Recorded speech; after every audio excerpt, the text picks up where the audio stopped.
Welcome back to the red floor. We've removed the dry shafts, the discs, the handbrake assembly, and the hubs.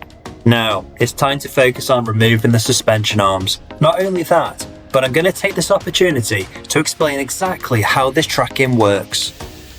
After a quick wire brush and spray, it's time to bring on the heavy hitter, the Amtech extendable ratchet, my favourite tool. With multiple extension levels and torque that borders on ridiculous, it's built to crack open even the worst stubborn bolts. Let's mix this with the 32-piece Nielsen spanner set. This spanner set really is all you need for any job.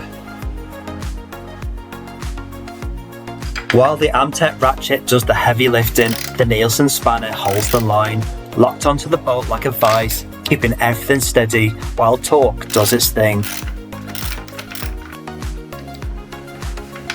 With the tracking assembly removed and a good wiggle, it eventually levered 3, reluctant but beatable. Rear right wheel, that's our reference. This is the toe adjuster, a central tube and 2 cams. Watch what happens when we dial in the tracking. With the tube inserted, the rear cam barely moves. It's the front cam that carries all the movement. Extreme left means toe out. With the cam locked in, it scrubs the wheel like it's angry.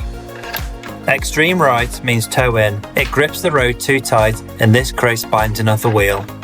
What you want is toe somewhere in the middle. No scrubbing, no binding, just smooth grip with clean geometry.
Now, a ratchet would fit here just fine, but I'm using the double spanner setup to demonstrate control and feel. It's a classic technique worth knowing, especially when space is tight and precision beats speed.